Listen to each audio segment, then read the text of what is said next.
Pois é, meus amigos, não tá nada fácil pro desgoverno Lula, hein? É só ladeira abaixo. E como eu já falei em vídeos anteriores, eles não se entendem. Vivem brigando, discutindo, batendo cabeça entre eles. Parece realmente que cada um tá ali vendo seus próprios interesses. E o povo? Bom, o povo que se lasque. Parece que essa é a filosofia do PT e de todo o seu desgoverno, né?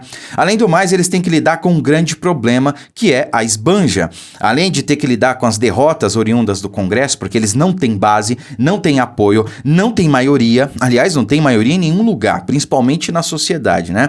Eles têm que lidar agora com o problema esbanja.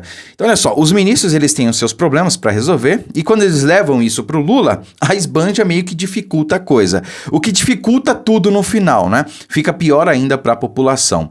Então, o desgoverno, que se diz pai dos pobres, aliás, a gente pode até conceituar o Lula realmente como o pai dos pobres, porque você é pai daquilo que você cria, né? Então, o Lula, ele cria pobres, portanto, ele é o pai dos pobres, naturalmente, né? Então, além deles terem que lidar com tudo isso, a esbanja está dificultando os trâmites com Lula.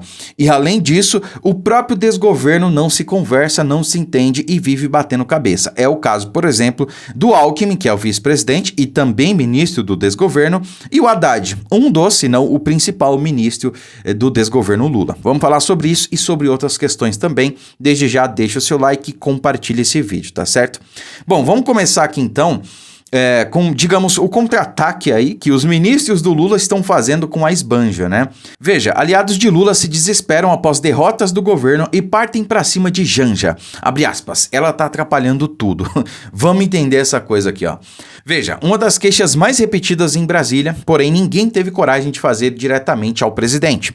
Segundo auxiliares do próprio Lula, inclusive os que trabalham perto dele no palácio, um dos entraves para que ele tenha um contato mais próximo com a classe política é o fato de que a primeira-dama, Janja, bloqueia a agenda nos horários de almoço porque é hora do descanso, segundo ela, né? Bom, também prefere não ter parlamentares viajando com o casal no avião presidencial e até agora não aceitou abrir o alvorada para caravanas de políticos que faziam parte da rotina do palácio no primeiro e no segundo mandato do petista. Abre aspas, em outros tempos, esses horários mais livres iam para conversas políticas. Lula sempre soube fazer isso melhor do que ninguém, mas agora a gente não consegue porque ele está viajando muito e quando está em Brasília, Janja toma conta, reclama um auxiliar palaciano. Bom, aliados de Janja em Brasília afirmam que ela não ignora as críticas, mas devolvem as alfinetadas dizendo que a primeira-dama não tem todo esse poder e se ela almoça com o presidente é porque ele chama. Será? Bom, segundo esses interlocutores, a versão de que Janja trava a agenda de Lula é narrativa de gente quem prefere colocar na mulher a culpa pela própria incompetência na articulação política do governo. Sinceramente, para mim isso faz mais sentido. Afinal de contas, o Lula colocou a culpa na ex-mulher dele, né, a dona Marisa Letícia. Não, companheiro, veja bem, esses milhões aí eram da minha mulher que vendia Avon, né? Era a melhor vendedora de Avon dos últimos anos, né, da história, né? Era a ex-mulher do Lula, porque olha... Era boa mesmo, né? O próprio Lula disse isso aí. Não, era da minha mulher, companheiro, não era meu, né? Bom, continuando aqui, ó. Alckmin e Haddad batem cabeça. Vamos entender, ó. Ministro da Fazenda, Fernando Haddad, e o vice-presidente Geraldo Alckmin ainda não se entenderam sobre o pacote de benefícios para baratear o carro popular, né? Medida anunciada aí recentemente. Bom, lançado de improviso na quinta-feira, dia 25, o programa ainda é alvo de discussões dentro do governo do presidente Lula, que não bateu o martelo sobre como irá pagar a conta. Então veja, eles anunciam a medida sem estar finalizada, né? Ainda estão discutindo ali, articulando, o negócio nem está pronto ainda e eles já anunciaram. Quer dizer, houve um reboliço todo aí no mercado à toa, porque nem tem ainda algo de concreto, né? Eita responsabilidade! Bom, a lei de responsabilidade fiscal exige compensação com aumento de receita em outra área em medidas desse tipo, mas isso não foi cumprido na medida provisória desenhada pelo Ministério do Desenvolvimento, Indústria, Comércio e Serviços, que é o Ministério do Alckmin, vice-presidente. Vamos chegar lá. Essa situação levou ao adiamento da publicação da MP, quando as medidas de fato entrarão em vigor. Na sexta-feira, dia 26, Haddad disse que a medida não é de longo prazo e foi desenhada para conter o fechamento das fábricas automotivas e dar fluxo aos estoques. Estou falando de um programa que vai durar de 3 a 4 meses, não de uma coisa estrutural, mas que pode segurar o fechamento de plantas nessa situação. comentou Haddad em entrevista à Globo News, né? Então, olha só. A ideia inicial de Alckmin era lançar as medidas em um anúncio completo na quinta-feira, mas acabou se tornando uma reunião fechada entre Lula, ministros e representantes do setor automotivo, porque a MP não está pronta. Então dá para perceber realmente que eles estão batendo cabeça, quer dizer, os dois ministros não se conversam. O Alckmin está no salto alto, quer dizer, só porque ele é vice-presidente, ele achou que não tinha que ir lá e falar com o ministro da Fazenda a respeito. Como é que você vai lançar um programa sem antes estipular de onde vai sair a receita para cobrir aquilo ali? Meu Deus do céu, a ideia é boa, mas estão fazendo isso na canetada, não tem como dar certo. Né?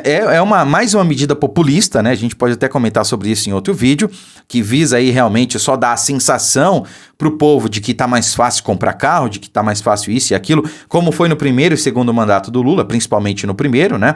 Aquele boom de commodities que o Brasil teve na época, fez com que realmente a economia andasse, não tinha como não andar, né? E aí eles injetavam dinheiro, né? Não, libera crédito, baixa os juros, e todo mundo compra, faz dívida, se endivida, tem gente endividada até hoje, né?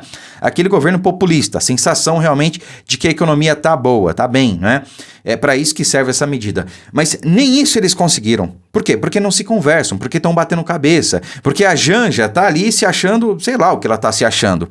Ela fecha a agenda do Lula, o presidente da República. Gente, eu vou repetir o que eu já falei aqui. E cada um tem a sua opinião, mas essa é a minha. Eu não vou torcer contra o meu país. Tem gente passando fome, tem gente que não tem saneamento básico. Nós estamos falando de 60 milhões de pessoas para mais. Tem pessoas que realmente perderam o Auxílio Brasil, a única fonte de renda. Como é que essas pessoas estão?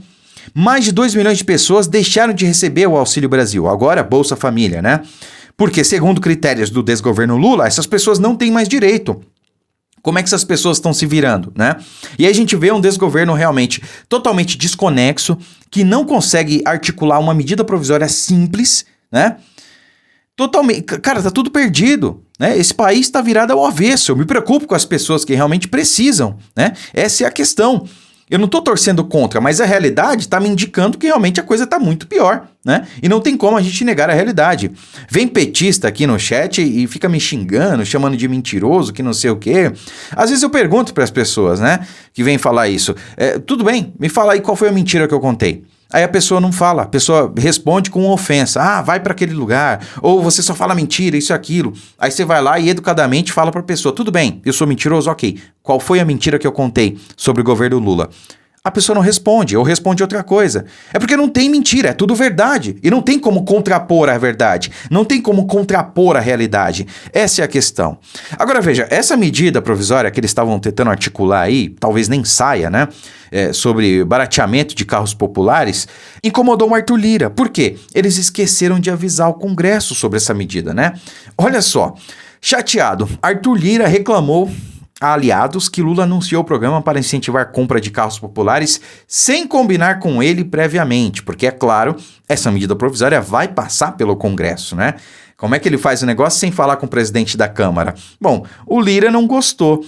E gostando ou não, meus amigos, o Lira assumiu um protagonismo realmente muito importante. Nós podemos dizer que, literalmente, o Lula está nas mãos do Lira, de um jeito ou de outro, né? Está nas mãos dele porque precisa do Lira para articular a aprovação das medidas provisórias e das benfeitorias que o governo quer propor, né? Das medidas que o governo quer propor, vamos colocar dessa forma, né?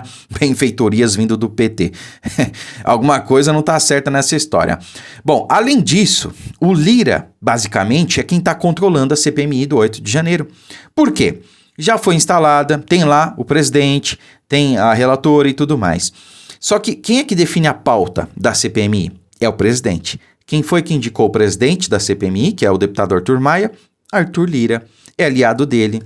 Ou seja, o Lula está nas mãos de quem? De Arthur Lira, basicamente, né? Claro que tem muita coisa para rolar ainda, né? Tem algumas questões aí que a gente precisa considerar, mas basicamente é isso. O Lula tá nas mãos do Lira. E parece que ele comprou briga aí com o Congresso, né? Não tá dando satisfações. É como eu disse, os caras não se conversam e não tem como dar certo desse jeito, meus amigos. Essa é a questão, né? E para finalizar, Como a gente já tinha comentado outro dia, né? 17 ministérios de Lula podem desaparecer se a MP do governo não for aprovada, tá? Então temos aqui a lista de vários ministérios, vários ministros, né? Por exemplo, eu nem sabia que tinha Ministério da Mulher, né? A Cida Gonçalves é a ministra da Mulher, né? Por que tem Ministério da Mulher e não tem Ministério do Homem? Que discriminação é essa? Não é o governo do amor, da igualdade, que não sei o quê? Cadê a igualdade? Cadê o Ministério do Homem, né? Tudo bem, ministro da Gestão, ministro... Cara, tem ministro aqui a dar com pau, tem muito, né? De qualquer maneira, 17 podem deixar de existir. Porque a medida provisória que entrou em vigor no dia 1º de janeiro, vence no dia 1º de junho, ou seja, vence essa semana. E se não for aprovada, 17 ministérios vão deixar de existir. E como eu já falei em vídeos anteriores, meus amigos, se essa MP realmente não for aprovada, acabou o desgoverno. Porque o desgoverno Lula é baseado ali pela articulação política, por base política, tá? Da velha política. Então, eles dão ali ministérios para blocos políticos e esses blocos políticos aqui sustentam o desgoverno. A partir do momento que esses ministérios deixarem de existir, não vai ter mais motivo para essa galera toda continuar apoiando o desgoverno Lula. Ou seja, vai simplesmente implodir o desgoverno. Bom, a gente torce para que isso aconteça democraticamente, para não me entender errado. Por quê? Porque eu realmente estou vendo, e claro, vocês também, que o Brasil só está afundando. E a gente precisa se livrar desse entrave que é o desgoverno Lula. Curta, comente, compartilhe o vídeo, fiquem com Deus e até a próxima.